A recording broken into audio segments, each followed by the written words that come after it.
Buenas tardes a todos, bienvenidos a esta última conferencia del ciclo que el Centro de Estudios Montañeses ha querido dedicar este año a la figura para nosotros inolvidable y entrañable también, como miembro que fue muchos años del centro, Leopoldo Rodríguez Alcalde. Hasta hoy nos han ilustrado sobre su biografía, sobre su faceta poética, literaria, ensayística, etcétera. Y hoy pues toca que nos hablen de su vinculación con el mundo de las bellas artes, que fue intensa. Una vez más agradezco al Ateneo de Santander el que nos acoja en este salón. Agradezco mucho al conferenciante que haya aceptado ocuparse de esta conferencia, y le paso la palabra a mi compañero del centro, Fernando Gomarín, para que haga la presentación del ponente de hoy, de Diego Bedia Casanueva. Muchas gracias, presidente. Buenas tardes a todos. Santanderino de nacimiento, en 1944, ya tiene unos años, Diego Bedia Casanueva, estudió bachillerato y preuniversitario en el Colegio La Salle de esta ciudad. Cursó la carrera de Derecho en la Universidad Complutense de Madrid, donde obtendría el título de licenciado en 1967.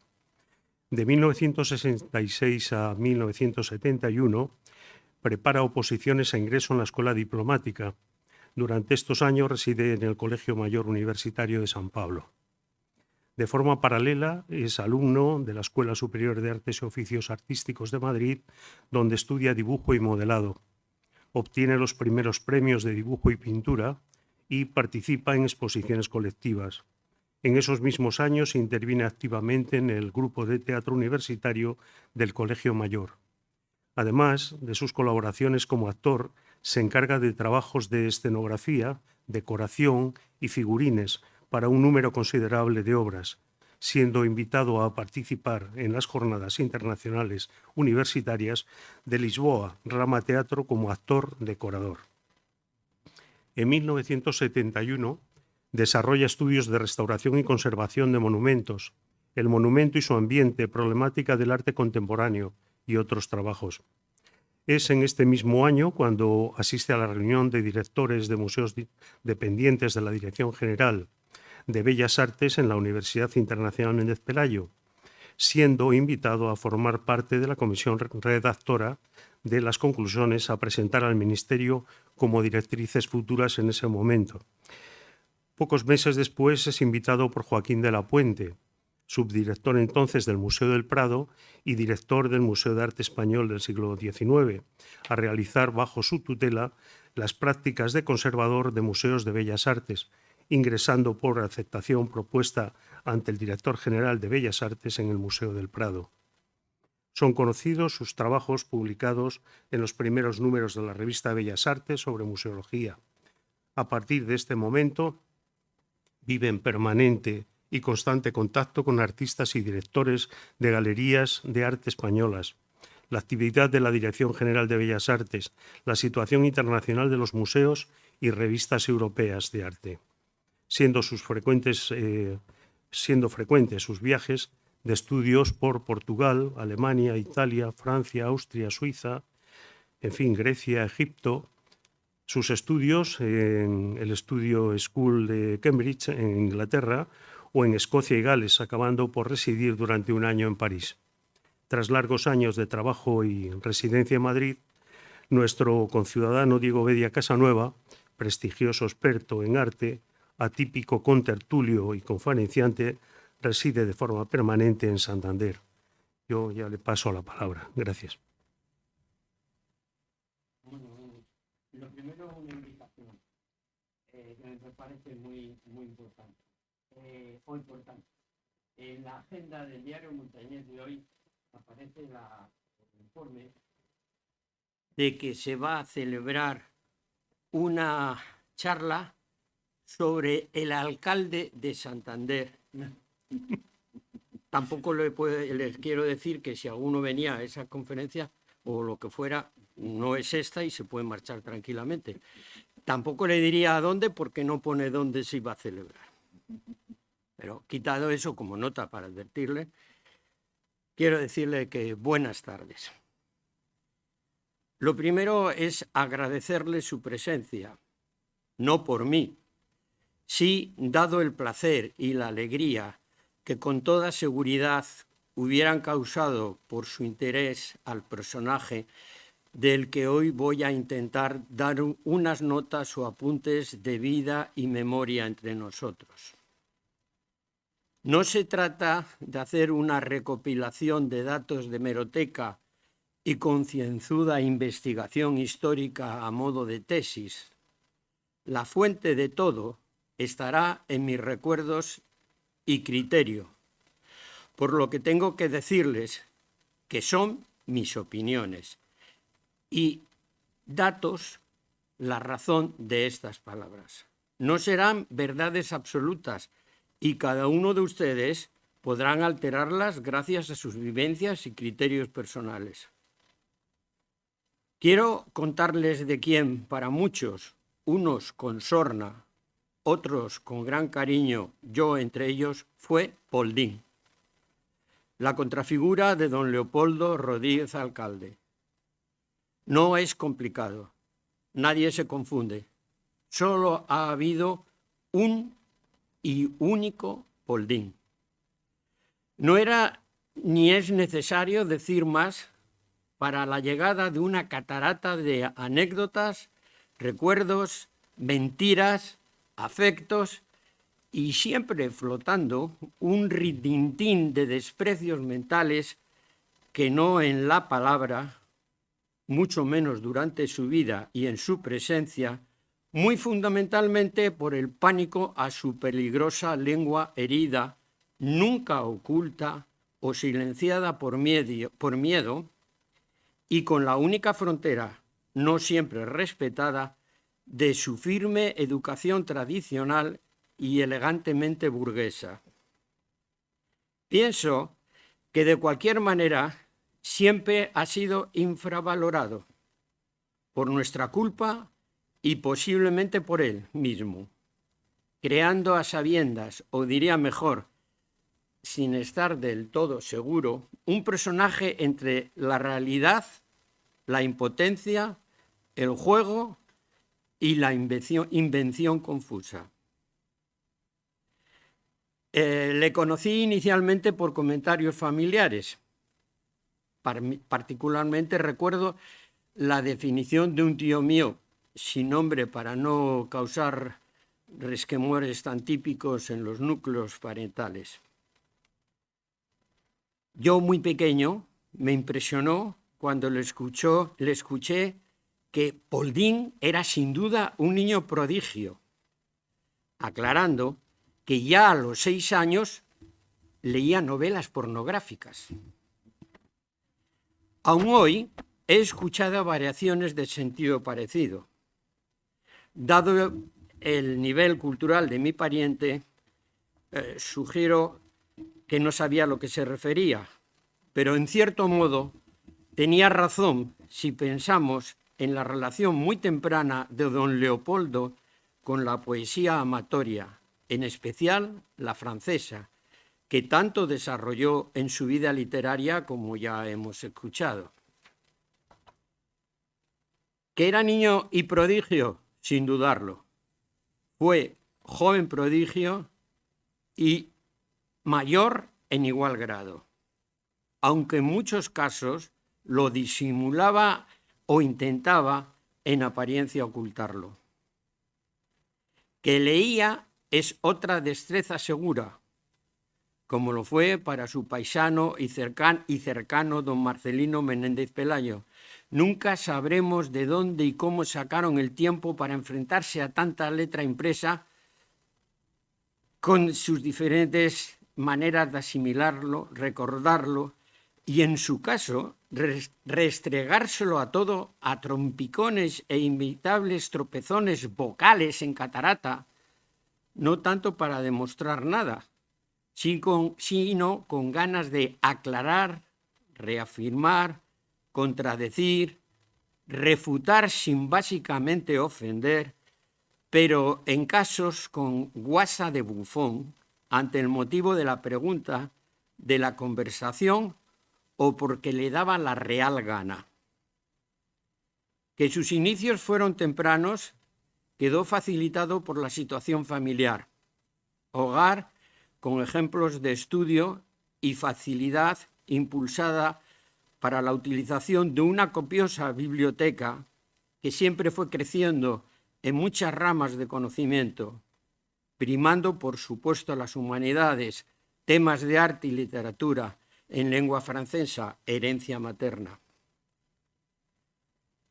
No creemos que nadie impidiera su amplitud de intereses, ni su único hermano, futuro reconocido notario, con el que poco debió compartir, dada su permanente lejanía, y que solo fue importante en época tardía de su vida como más o menos solución económica con sorpresa de herencia inesperada. Es muy importante señalar el lugar de tantas vivencias. Don Leopoldo es un ejemplo de la persona que para bien o para mal, según cómo se mire, pero siempre con el salvavidas de lo seguro, nació y murió en la misma cama, cuando menos en el mismo piso alto del portal número 20 del más que santanderino Paseo de Pereda. Nada hay en esta ciudad tan elegante, burgués, tradicional y envidiable que esas señas. El paseo fue la espina dorsal de la vida cotidiana. Fue el camino permanente de su ir y venir a reuniones, tertulias y conferencias. Allí estaban los locales en que todos se encontraban y buscaban: el Sonderklass, la austriaca, el suizo, California, el Trueba, y las diferentes y sucesivas localizaciones, o en su cercanía, del Ateneo, la sede de estudios montañeses, las redacciones, las librerías. Hay que recordar nombres como Estudio, el Escritorio, y nunca dejar de lado, aunque más lejano, encuestas tan literarias como su propia actividad, la imprenta Bedia, cumbre del buen gusto y envidia de toda edición en papel. El camino también tenía su parte penosa y repetitiva. Era la vía, creo que dolorosa, de acercarse y mucho mejor alejarse de su lugar de trabajo como funcionario dentro de la corona funeraria de edificios gubernamentales construidos en el círculo de la Plaza Porticada. Jamás he tenido noticia de sus funciones en tal lugar, tan alejado de la poesía.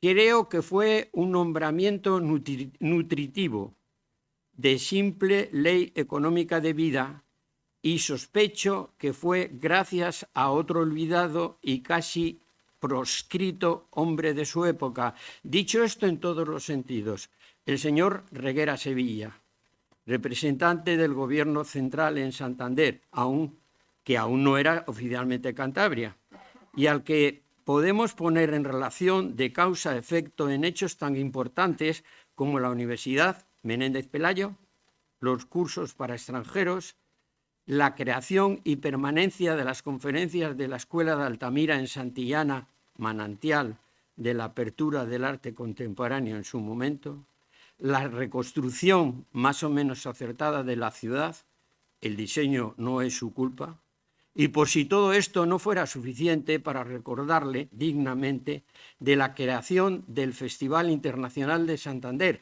sin quitar ni un ápice a un hombre de orgullo, el señor Riancho, entre otros señores.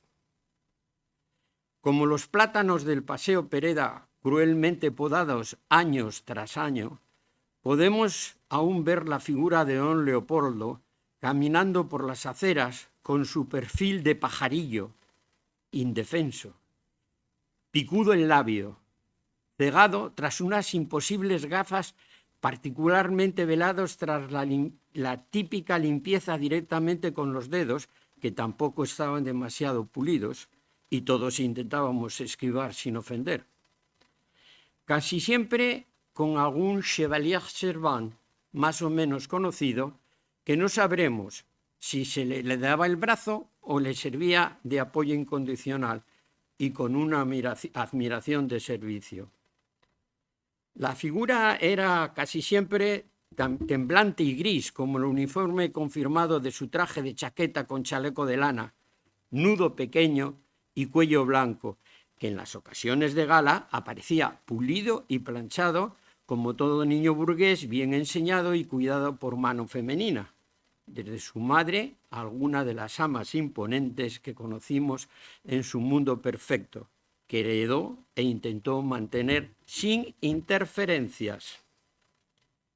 Su actividad estaba muy delimitada y, por supuesto, nunca tuvo veleidades deportivas, al contrario del admirado Pancho, otra inmensa figura del arte que tampoco necesita apellidos que aclaren, y que en su caso, con pierna quebrada, se atrevió a ser fundador del Real Racing Club de Fútbol, por supuesto llegando al honor de la foto histórica y el cargo de administrador.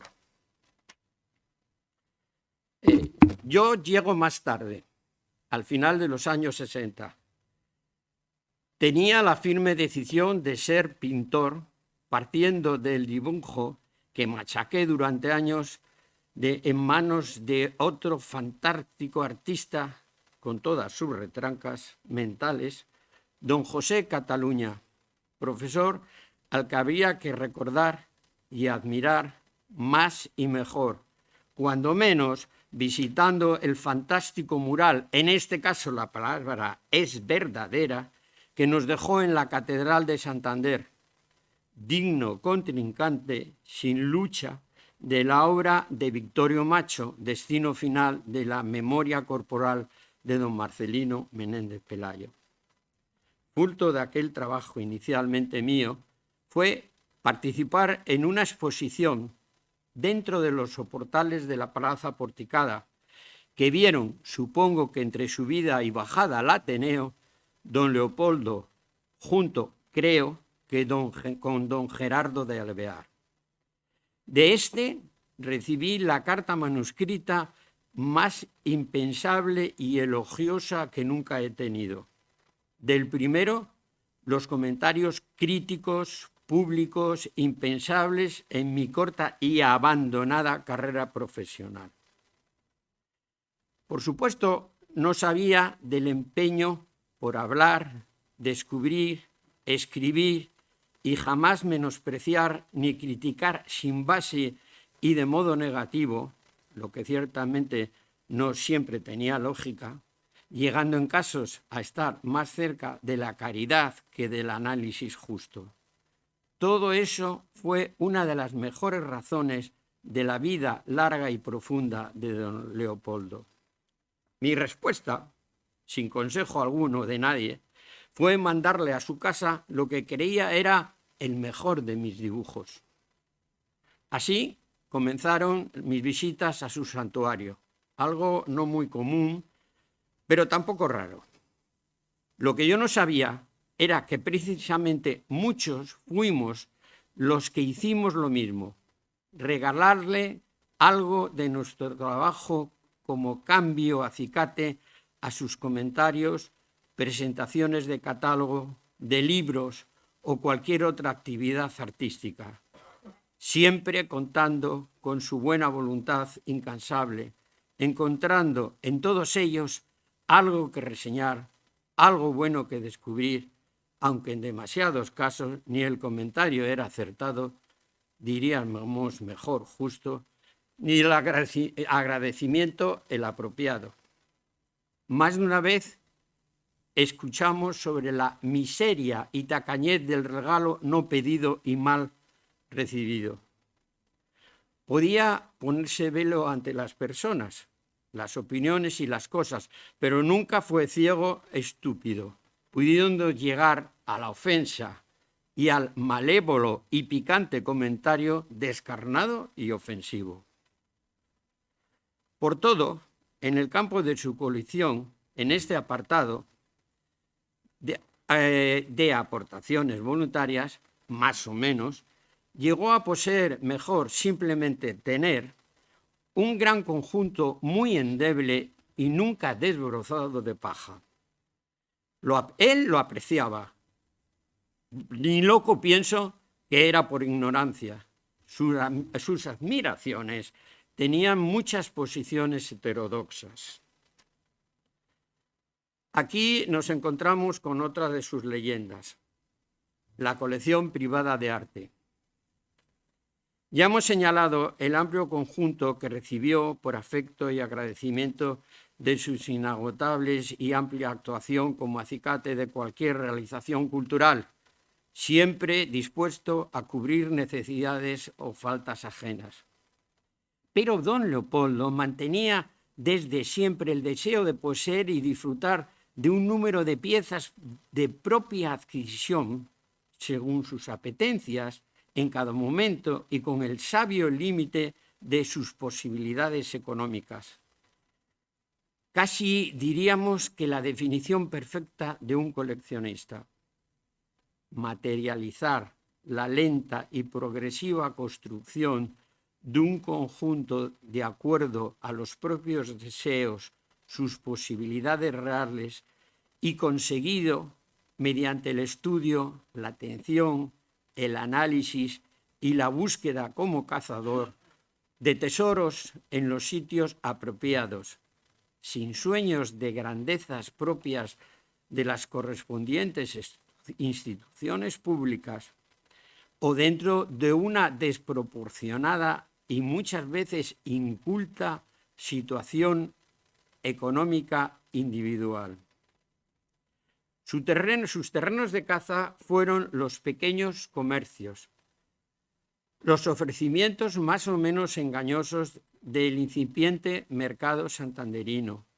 Pero cada año llegaba el mes de visitas y rebuscas en Madrid, donde llegó a ser muy bien conocido y donde se batió en batallas de galería entre marchantes, rastros y chamarileros, en duras competiciones de compra de la pieza descubierta, no siempre segura ni acertada, pero que mantenían la bandera de su interés y su sueño de posesión.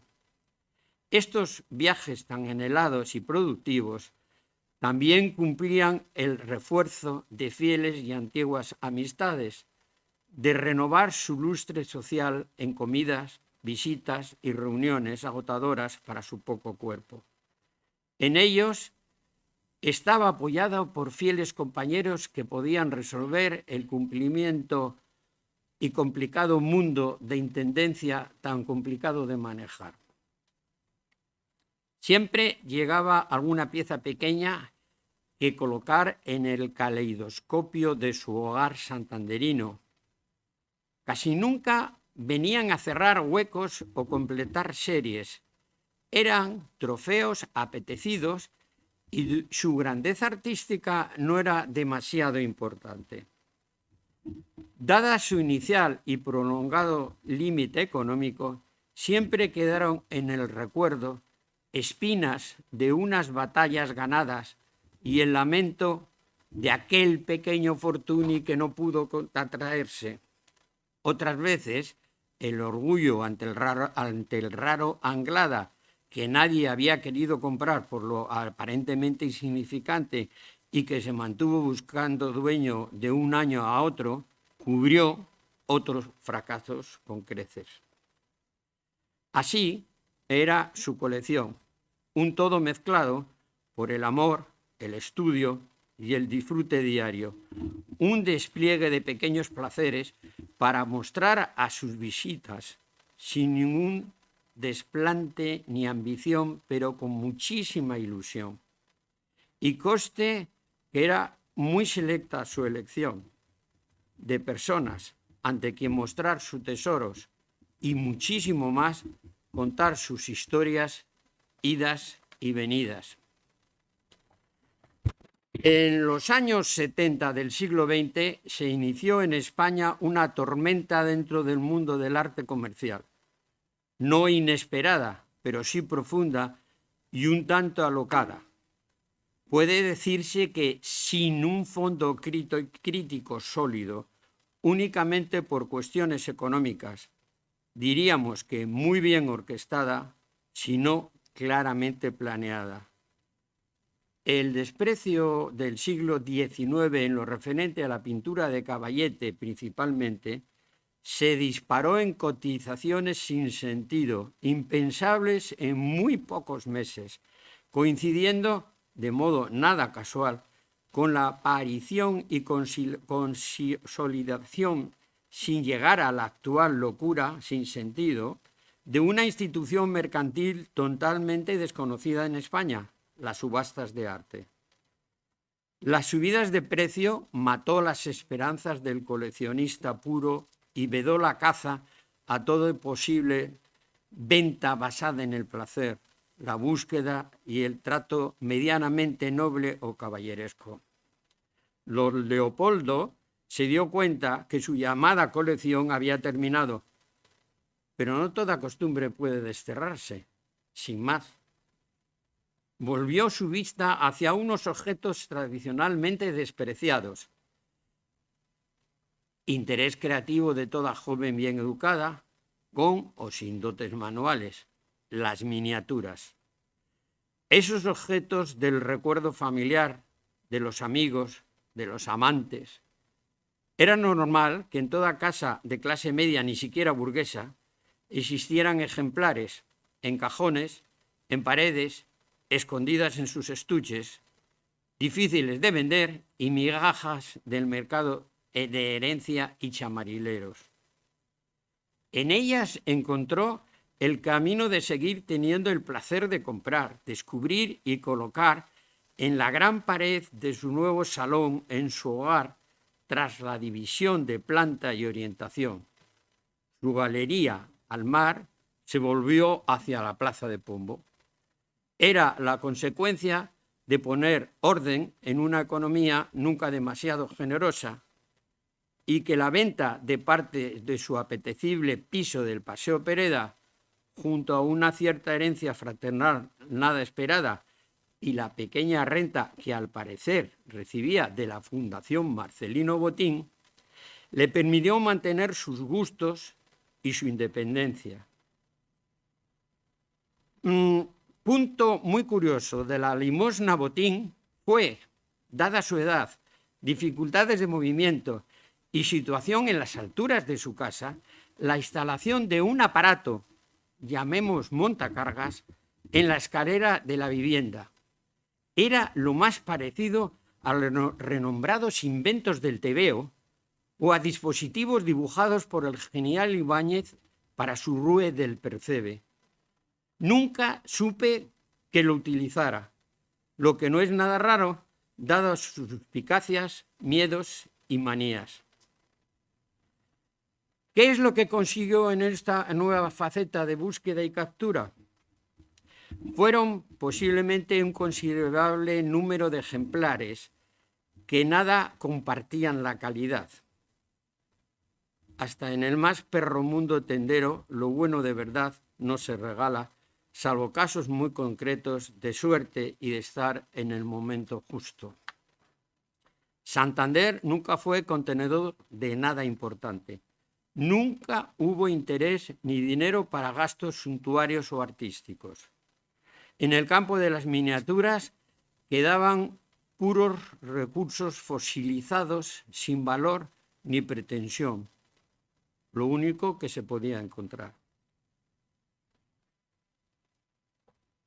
La verdad es que don Leopoldo siguió tomando oxígeno anualmente gracias a los viajes a Madrid, en su hotel fijo, con sus días largos de visitas, revisiones de amistades más o menos profundas que no nos toca analizar hoy, con sus confidencias o chismorreos, campo en el que era un dominador de todo hecho o historia social al que pudiera sacar jugo. Si picante y divertida, mejor. Mucho más si cortesana de alta o baja cuna. Terreno de un profundo y personal conocimiento y pasión. Las correrías de caza seguían, pero su presupuesto estaba inteligentemente limitado, nunca pudo conseguir alguna de las piezas barrocas españolas, flamencas o italianas sobre roble o chapa de metal. Tampoco ninguna de las fastuosas vitelas inglesas, ni geniales ejemplos de los hoy ya bien estudiados maestros de la miniatura de los siglos XVIII y XIX. Generalmente, sus compras, algún que otro regalo y todas las proposiciones recibidas mediante fotos o contactos personales se limitaron a ser encantadoras piezas sobre láminas de marfil, pergamino, hasta papel y cartón, con algún ejemplar de imprenta. Indispensables marcos de 1000 valores, temas y materiales. Lo que importaba era el momento de colocarlas en la pared señalada de su nuevo salón, despejado y limpio, tan diferente de lo que se podría suponer dada su aparente gusto, personalidad y antiguo hogar. Otro punto más a su favor, que en todo momento nos hace replantearnos su figura y remachar la variante opinión que entonces y hoy mantiene mucha gente. Ya tenemos la pared rompecabezas de la llamada misteriosa colección de miniaturas Leopoldo Rodríguez Alcalde, lugar que en múltiples casos fue elegida como fondo para su fotografía pública y periodística. Paralelamente, otra aventura había comenzado. Una nueva sacudida en el mundo del arte y el comercio estaba naciendo. Digamos que desde su incipiente salida al público hacia 1965 y hasta hoy con sus más y muchos menos, la obra gráfica. Aquí no como pura manifestación artística, sí como fenómeno económico y social. Mundo que era ya bien conocido en Europa y con importantes autores a él dedicados, con medios y capacidades reconocidas, pero completamente especulativo, falsario y tramposo entre nosotros. Es posible que por nuestro carácter propenso a la trampa y la mentira, aunque con todas las bendiciones técnicas, artesanales y un historial glorioso. Todo el mundo, artistas, galeristas, tenedores de taller de estampación, comerciantes, dueños de empresas de regalo por Navidad, todos se lanzaron al mundo de la edición sin control, sin elegancia y sin escrúpulos. La limitación de las tiradas, su legalidad saltó por los aires. Cuando mayor número de ejemplares, más posibilidades de ganancia. No es necesario hacer una lista, basta indicar que la UNESCO no admite la serie de más de 75 ejemplares para ser considerada una reproducción válida y que varía entre 3 y 5 los considerados originales. En su momento, era frecuente ver numeraciones de 250, 175, 150 piezas repetidas, incluso en números romanos y en numeración arábica, y 1001 trampas, especialmente en xilografías, técnica más fácil de multiplicar y de realizar sin límite. El mundo de compradores entró a saco ante el relativo precio de unas obras de autor reconocido e imposibles de conseguir como originales. Precios que hoy han llegado a ser papel mojado y sin valoración alguna, con la desilusión de miles de personas que se encuentran con una hoja, generalmente con firma de serie, apócrifas, falsas. A más famosas, más posibilidades de terminar como mucho en pasillos de hoteles para turistas o decoración de habitaciones de alquiler. Leopoldo no se preocupó ni mucho ni poco. Vio la posibilidad de entrar en un mundo, el arte importante, contemporáneo, incluso el internacional, y tener como páginas de un libro cientos de posibilidades de formar un archivo o selección para enseñar y revisión de artistas. Por datos, creo que pensaba en un futuro de otros, consiguiéndolo sin ruina económica y con la particularidad de que en muchos casos eran obras remitidas por el autor, al que nada costaba colocarles además el elegante prueba de artista, que a nada comprometía, se podía utilizar 1000 veces sin perder ningún ejemplar de la serie encargada o realizada con esperanzas de venta. No conozco el número de grandes carpetas. Lo único que nadie escatimaba era el tamaño del soporte. Número que no sé cuántas poseyó. Lo cierto es que no creo enmarcó ninguna ni colocó en sus paredes.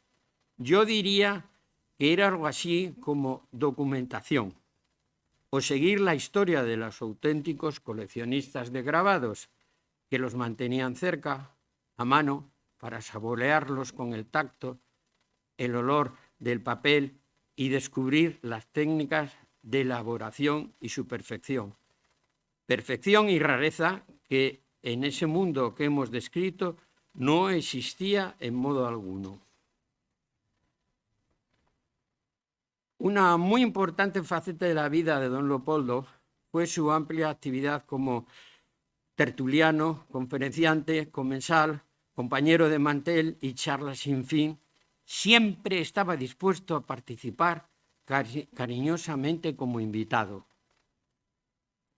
Ponía su enciclopédico conocimiento de historias, materias, datos sin fin, en casos bien condimentados para tener un éxito de acogida, con la pizca de maldad justa y necesaria para poder moverse en la variante vida social que frecuentó con profundidad. Recuerdo perfectamente las cenas en casa de mi familia, el elegante juego de floretes con mi madre, que como siempre había comenzado con la afrenta burlonamente al recordarle que en su honor la cocina había preparado la formidable y renombrada sopa de pescado tradicional. El contraataque se producía rápido y furibundo. Las maldiciones de inconsciencia e insensatez brotaban de la garganta pellizcada de don Leopoldo. El odio y disgusto ante cualquier forma de pescado y el temor a una mala cena no esperaba terminada la pausa con picardía bien intencionada por mi parte de mi madre. Ante el milagro de un generoso y bien presentado plato del mejor jamón serrano, servido solamente para él, la fiesta podía seguir. Todo límite de conversación había desaparecido. Era su comida preferida. Tan fantásticas situaciones se repetían, en mi caso, con la visita a su salón, largas con la contradicción de copas de brandy que nunca olvidé llevar y que consumía manteniendo, acariciando los formidables globos de cristal, como debe de ser, calentando el néctar que más que beber libaba largamente, pese a que siempre le escuché que él no tomaba alcohol. Otra inocente, maravillosa contradicción de su fastuosa personalidad. Te conocía tan bien que en mi caso aseguro no haber mantenido ni una sola charla sobre poesía, ni nombrarla. Un mago del verso se dio cuenta de mi manifiesta incapacidad poética en todos sus campos, posiblemente una herencia disléxica claramente familiar y materna. Por lo demás, todo lo que quise preguntar, saber, investigar, pude hacerlo con respuesta condescendiente y respetuosa, lo que no deja de ser una virtud difícil. Para no señalar perfecciones, hay que decir que toda su conversación podía llegar a deslizar más o menos gazapos repetitivos, más si los contactos eran frecuentes, algo fácilmente comprensible y perdonable. caso que nos suele pasar a los que hablamos demasiado y con ganas de agradar. Me han preguntado reiteradamente sobre el fin de sus colecciones y objetos personales. La respuesta es concisa: nada. Lo primero es señalar que no hay que olvidar que estamos en Santander, ciudad muy desagradecida a la que nada le importa, especialmente en el campo de la cultura, pese a la estupidez de la Atenas del Norte. La importante biblioteca, se calcula al menos 15.000 volúmenes, fue donada en vida a la ciudad.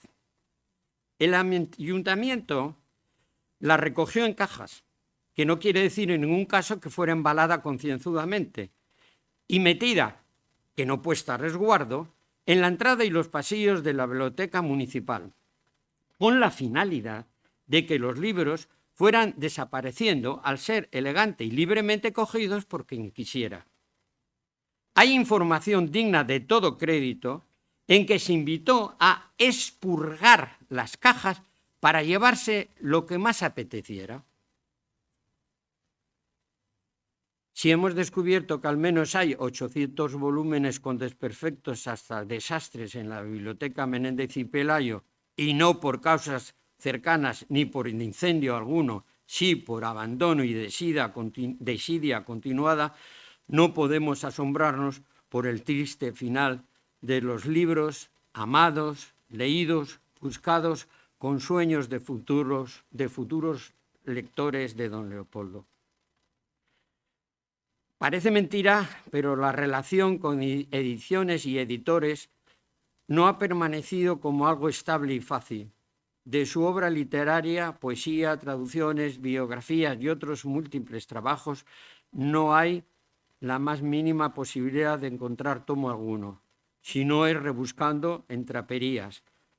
En casetas de feria y ventas de viejo se han podido ver algunos ejemplares a precios de papel, principalmente de la que fue su diablo particular, la Ibérico-Europea de Ediciones, a la que maldijo reiteradamente por haber vendido sus derechos de autor por un plato de lentejas. Editorial de amplia y muy complicada historia, que como en su caso sobre el expresionismo español, debieron tirarse miles de ejemplares, dado el largo periodo en que los libros han tardado en desaparecer de chamalireros con precios ofensivos de saldo maldito. Es curioso su compañerismo fiel con Pancho Cosío. Su estudio y obra en la misma editorial ha conocido una historia paralela. Como compensación agradecida,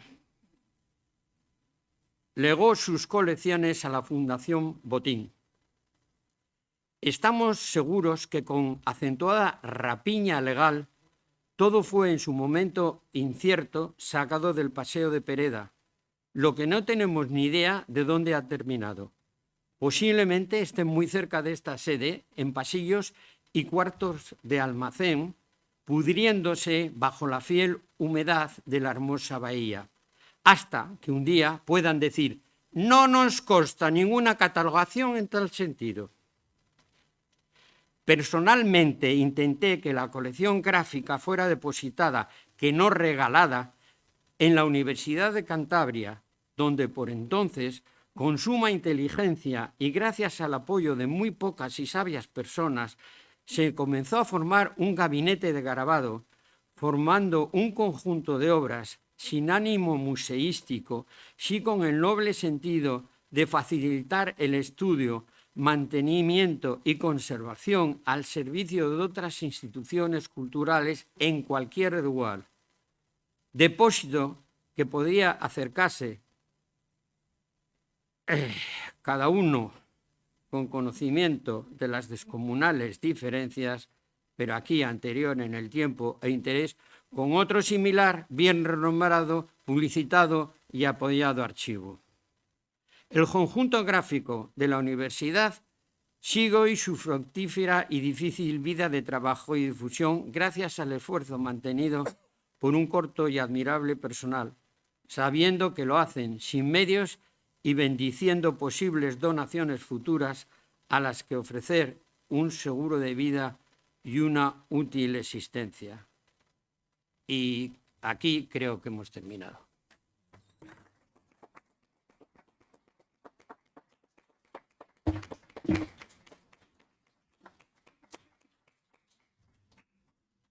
Pues se abre el turno de preguntas al que estamos habituados ya en estas dos conferencias anteriores. Supongo que es muy difícil preguntar nada porque se pueden tener miedo de dónde salen mis tiros, pero bueno. No importa. Lo único que me sería interesante es que terminaran por reconocer que estábamos ante un personaje fantástico, admirable, con todos sus defectos y verdaderamente muy despreciado y muy maltratado. Muy típico de Santander, por cierto. Sí, buenas tardes. Solo añadir, por si sirve de información, que la colección de miniaturas está en el Palacio Real de la Magdalena. No, Estaba. no, Yo la he tenido en mis manos. no, ¿No es esa? no. ¿Y cuál es la que tiene la Magdalena? Teóricamente, mi información. Primero, de todas estas cuestiones he dicho que yo hablo de mi opinión. Sí. No sé los datos finales. En la Magdalena no existe ninguna colección de miniaturas. Esta colección, además, serán, en teoría, como tal colección, por lo menos 300 piezas al final. Yo nunca la he visto en la Magdalena. Si la tienen en cajones, puede estar en cajones.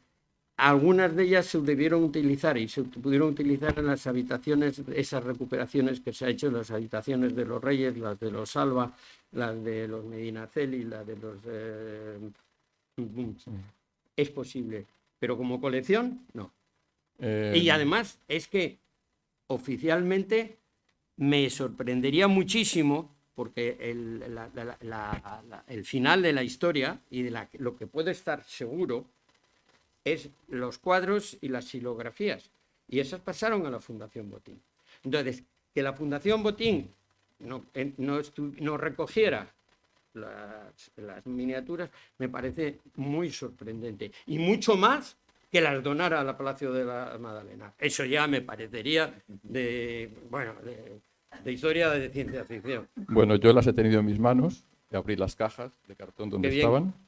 Estaban envueltas en papel, sí, guardadas en cajas en uno de los almacenes de la Magdalena. Me aseguraron que eran esas. La persona que me lo contó no tenía por qué mentir. Y me explicó que el fin último era colocarlas en un sitio protegidas para que no las robasen, porque procedían de colección de Leopoldo. Pues desde luego han pasado... ¿Cuántos años han pasado desde la muerte de don Leopoldo? No sé, 15. Yo las he tenido en mis manos a primeros de este año. Pues si después de 15 años no han encontrado el tiempo para colocarlas o disponerlas o hacerlas públicas... Tampoco me explicaron cuántos años llevaban allí, ¿eh?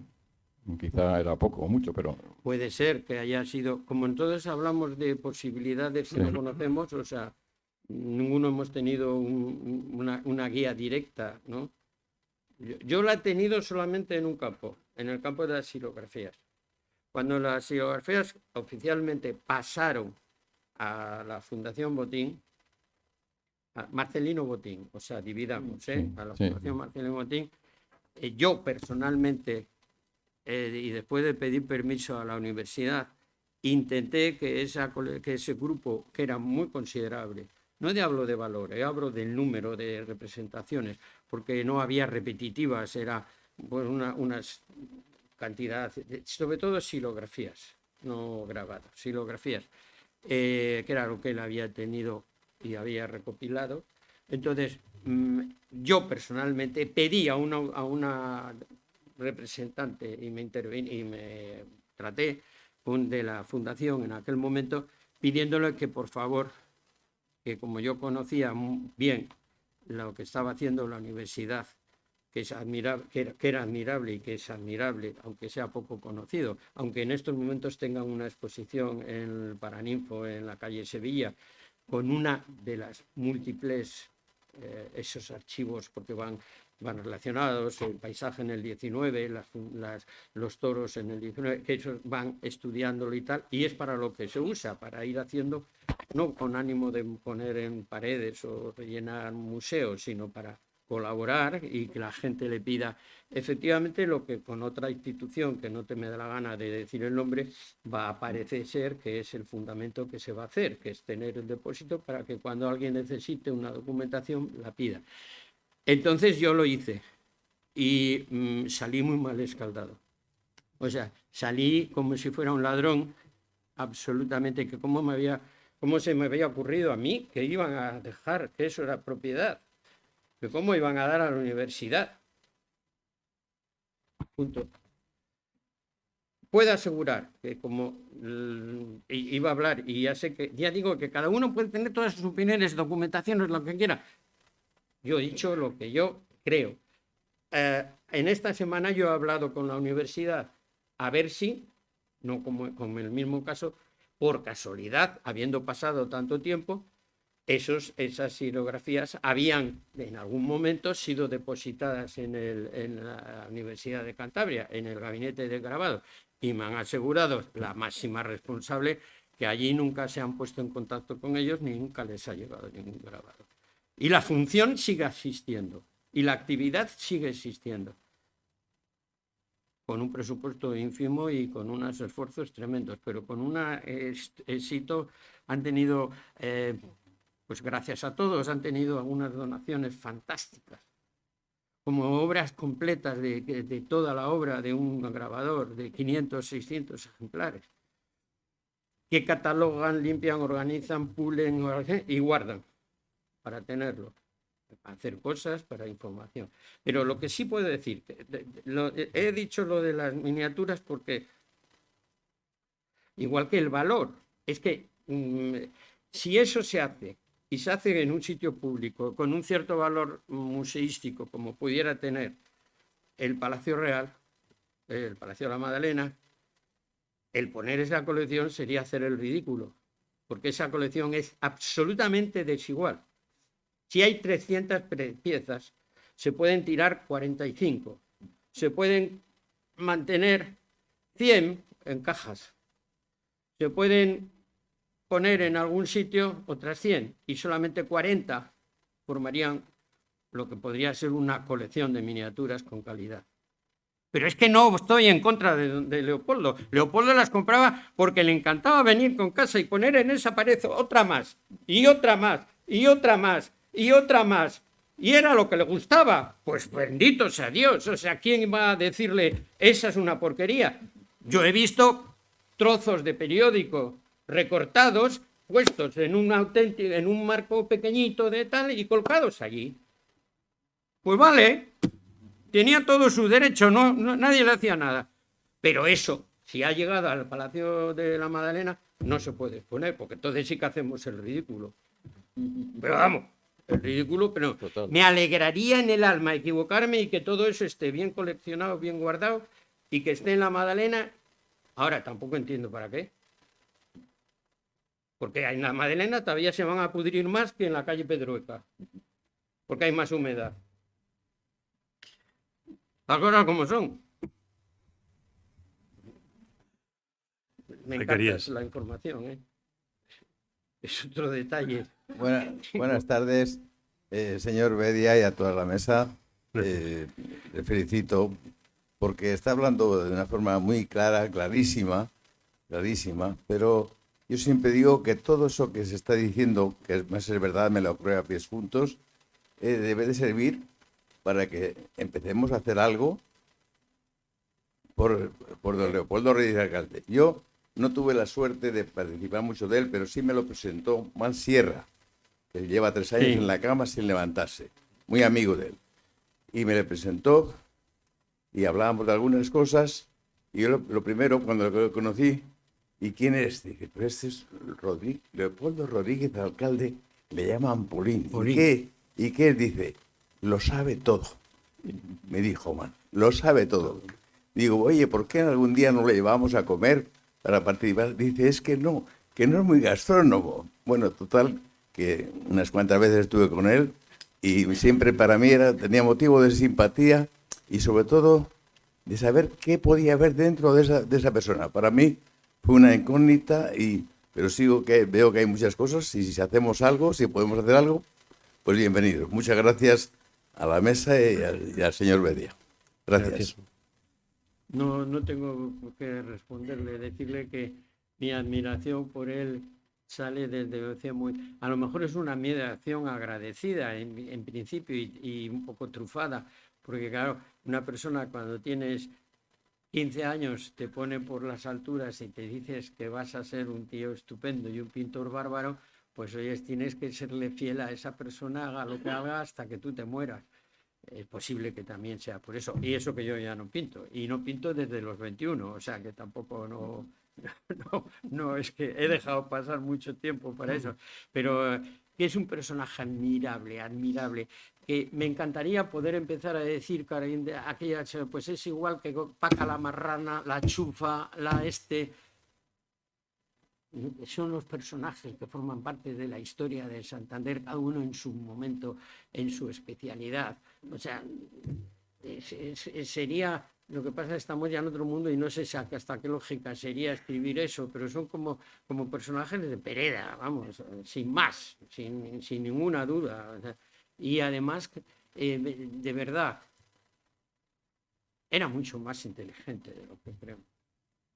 Porque casi yo, por mi experiencia, bueno, ahí estoy hablando yo, pero ahí tienes la persona que casi le conoció, Fernando Gomarín, le conoció mucho mejor que yo. Lo que pasa que yo tengo más cara para poder decir cosas y me importa menos porque como la verdad no me importa casi nada, pues puedo decirlos. Pero es que cuando hay que decir de él hay que decir las cosas buenas y las malas. ¿Malas con voluntad? No. ¿Con picardía? Todas.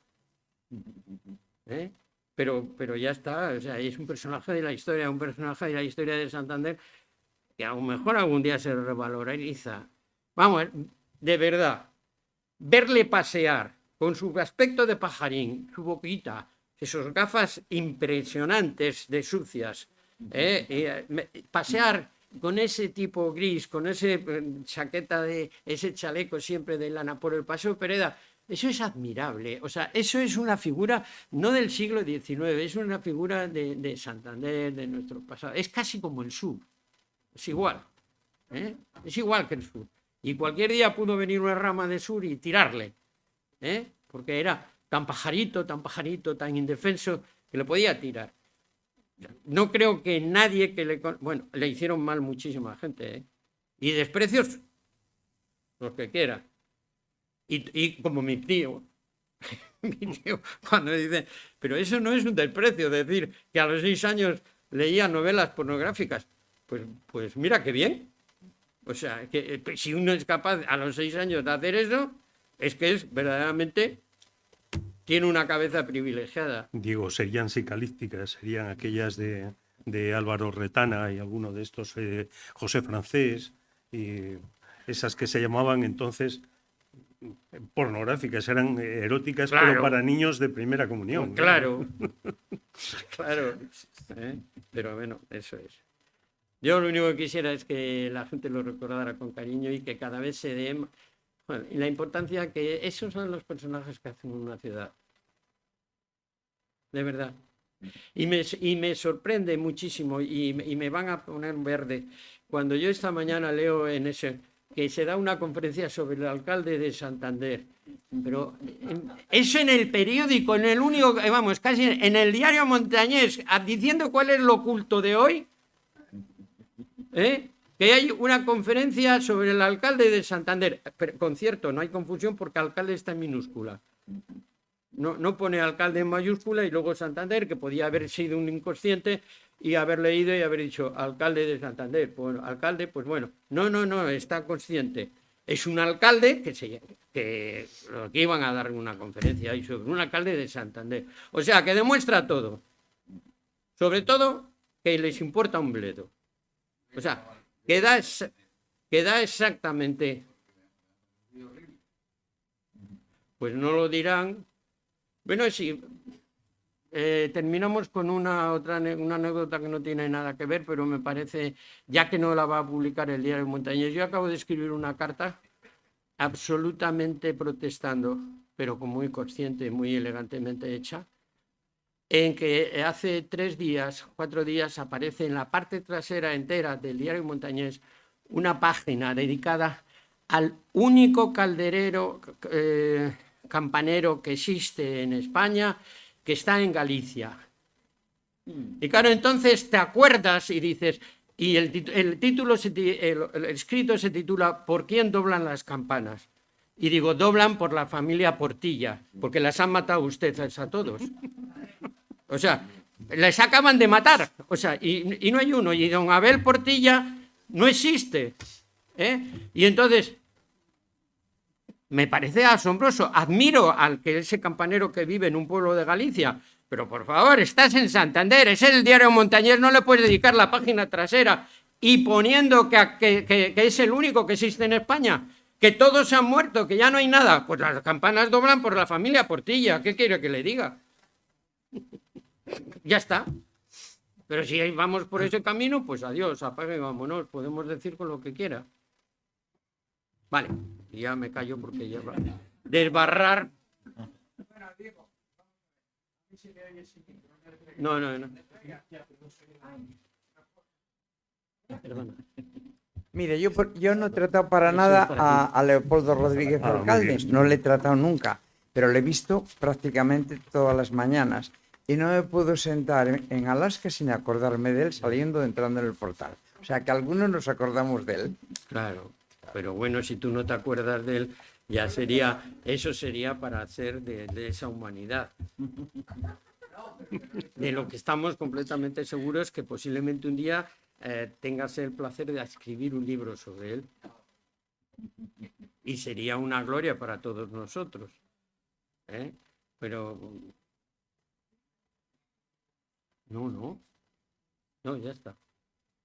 Bueno, pues entonces, como anunciamos el otro día, este ciclo tiene también su pequeña aportación que hace el Centro de Estudios Montañeses, editando un pequeño librito sobre una faceta inédita de Leopoldo, que era la de depositario de la tradición oral y contador de historias, contador de cuentos. La cosa, en fin, hemos hecho un librito que le regalaremos a todos ustedes. Tiene la curiosidad de que en la solapa, él mismo, porque los cuentos están recogidos por mí, se los recogí cuando él tenía 74 años, y entonces pensé desde ese momento en publicarlos. Le pedí que él mismo hiciese su propia autobiografía, la que él quisiera, la que a él le importaba. Y es la curiosidad que tiene esta solapa, se lo advierto a ustedes. El libro se compone de 4 partes, bien definidas, un prólogo introductorio, en unas palabras del hispanista Massin Chevalier, un prólogo o introducción, luego tiene el corpus de los temas, son 21 temas contados, todos de seguido, y luego, posteriormente, de esos 21 temas, curiosamente, el profesor José Manuel Pedrosa de la Universidad de Alcalá ha hecho un estudio sobre uno de los cuentos, solamente sobre uno de los cuentos. Y entonces es una joya, es una preciosidad de estudio que titula La guerra entre zapateros, de la Mancha de Cervantes a la Cantabria de Rodríguez Alcalde. No se lo pierdan de leer porque es una preciosidad. Y ya la 4ª parte es la catalogación y estudio de los cuentos, con una bibliografía completísima de las versiones de los cuentos editados en esta colección y la relación con el resto de España e incluso de partes de Europa, que está hecha por Anselmo Sánchez Ferra y Ángel Hernández Fernández, que son también 2 profesores filólogos, que son los que han tomado ahora el relevo, la tarea, el testigo del hispanista Massin Chevalier y de Julio Camarena Laucirica, los dos expertos más grandes en torno al cuento, el estudio del cuento tradicional español, que eran los que estaban haciendo el catálogo folclórico del cuento español, que dejaron inconcluso. Estos profesores son los que se continúan ahora con la tarea. Entonces, bueno, pues espero que los disfruten. El Centro de Estudios Montañeses ha querido ofrecerles esta aportación en primicia. Y también se han querido sumar, porque Leopoldo, su familia era también de la zona del Valle de Cayón. Se ha querido sumar la alcaldesa, aunque dice que va a hacer les va a hacer un recuerdo a Leopoldo y un homenaje, pero ha querido adelantar también, a solicitud mía, un poemario de Leopoldo para que también se lo lleven conjuntamente, que es Invitación a la Imagen, un estupendo poemario de la Biblioteca Poética La Sirena del Pisueña. O sea que Pilar del Río ha querido sumarse también. Hoy no podía estar porque tienen 2 inauguraciones allí, pero me dice que, en fin, que con mucho gusto les entrega también este libro, esta obra también de Leopoldo, con lo cual pues aprovechamos y divulgamos un poco con el ciclo y con estos 2 presentes, pues divulgamos la obra de Leopoldo, y es de desear que continuemos así, recordándole y de diversas maneras y estudiándole mejor y conociéndole cada vez más. Pues muchas gracias a todos. Ahora al salir les entregarán los 2 libros. Un momento para decirles también que además de esto, como todos los años, ya saben que todos los años hacemos un ciclo de conferencias dedicado a algún personaje o algún tema. Este año ha sido Leopoldo, pero que como los demás años publicaremos otro libro con las conferencias que se han dado aquí. O sea, esas conferencias pueden ustedes escucharlas las veces que quieran a través de la página del Ateneo, que está colgada, y de la del Centro de Estudios Montañeses, pero además queremos dejarlas también en papel y que constituyan o que formen otro pequeño libro que sirva de un homenaje más a la figura de Leopoldo Rodríguez Alcalde. ¿Qué bofetadas me van a dar? No, hombre, no. Además sería con injusticias así lo hicieran. Pues nada, muchas gracias. Gracias a ustedes.